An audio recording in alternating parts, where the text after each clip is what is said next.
Har yoz ko'zimiz quyosh nurlari ta'siridan azob chekyapti, lekin siz buni bilmayapsiz. Quyoshdan saqlovchi ko'zoynaklar bu modami yoki ko'zning sog'lig'i uchun zarurmi? Men Zohidjon Abdunazarov, ko'z shifokori.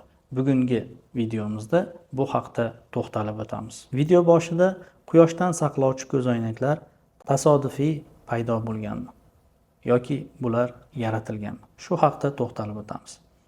Qadimda oftalmologiyada ma'lumki, quyoshli hududlarda, qorli hududlarda, qor ko'p bo'lgan hududlarda yoki suv qirg'oqlarida yashovchi insonlarni ko'zida kuyish holatlari ko'p uchrab turgan.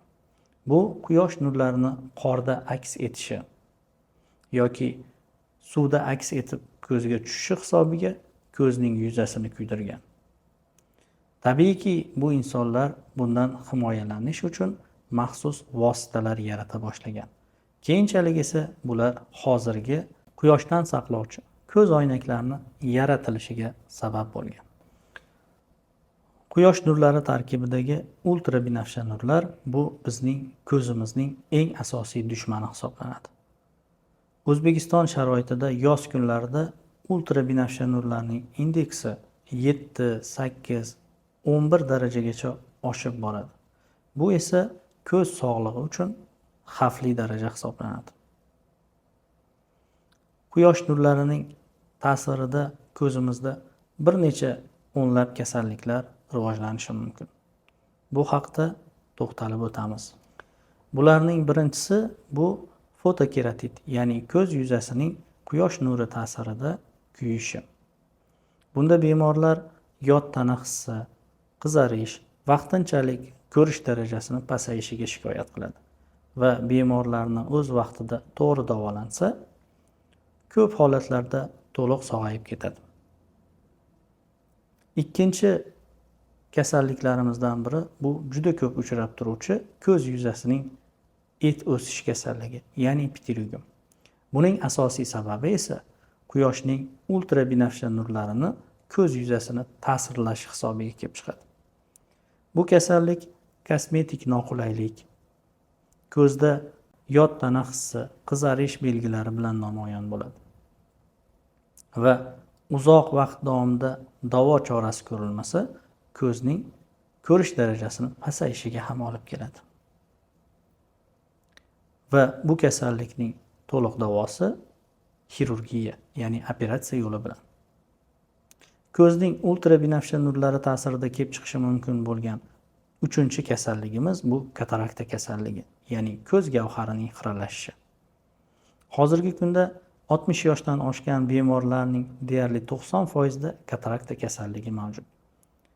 Bularning ma'lum bir miqdoriga albatta quyoshdan kelayotgan ultrabinafsha nurlar sabab bo'lgan bo'lishi mumkin. Katarakta kasalligini ham bilamizki, davosi bu operatsiya yo'li bilan. Ya'ni pitiryum, katarakta kasalliklari tufayli bemorlar operatsiya stoliga yotishga majbur bo'lishi mumkin. Quyoshning ultrabinafsha nurlari ta'sirida kelib chiqadigan keyingi kasalligimiz bu to'r pardaning kuyishi yoki to'r pardaning distrofik o'zgarishlari.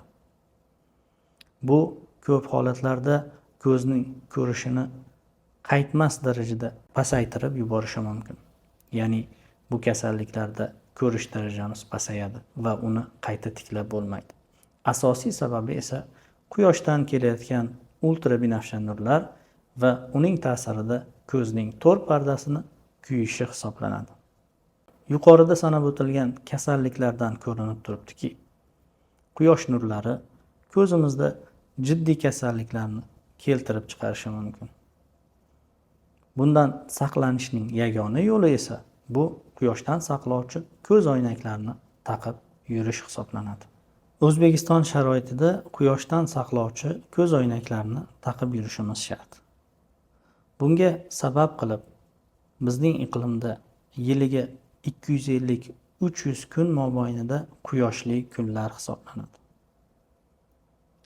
Ikkinchi sabab ultrabinafsha nurlarining indeksi yuqori yuradi, ya'ni 8-11 darajagacha ko'tarilishi mumkin. Ayniqsa Buxoro, Samarqand va Qashqadaryo viloyatlaridagi quyoshning tarkibidagi ultrabinafsha nurlarning indeksi yuqori hisoblanadi. Uchinchi sabab esa hozirgi kunda ekologiyaning yomonlashishi, ozon qatlamining yemirilishi tufayli kundan kunga ultrabinafsha nurlarni yerga tik tushishi ko'paymoqda. Lekin shuni ham yodda tutish kerakki, biz taqib yurgan ko'zoynaklarimiz qay darajada ko'zimizni himoya qilyapti. Buning uchun albatta sifatli, ishonchli brendlardan ko'zoynak olishimiz zarur hisoblanadi. Ko'zoynak tanlashimizda uning sertifikatsiya belgisi, CE belgisi, ya'ni Yevropa standarti bo'lgani ma'qul. Bundan tashqari UV Torius, ya'ni bu belgi nimani anglatadi? Bu belgi ultrabinafsha nurlardan himoyalovchi xususiyati bor ekanligini anglatadi. Bundan tashqari Polarize, ya'ni akslanib ko'zimizga tushayotgan nurlarni qaytarish xususiyatiga ega ekanligini bildiradi.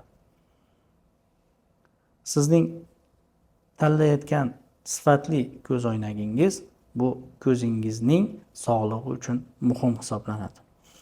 Ko'zingiz butun umr xizmat qiladigan va iqtisod qilib bo'lmaydigan a'zomiz hisoblanadi.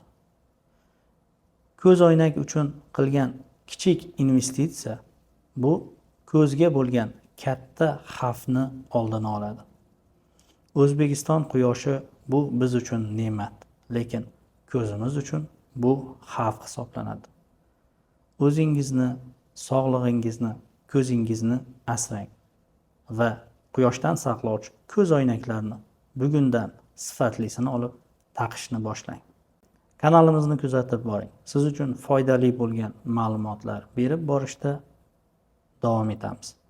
Doim sog', salomat bo'ling.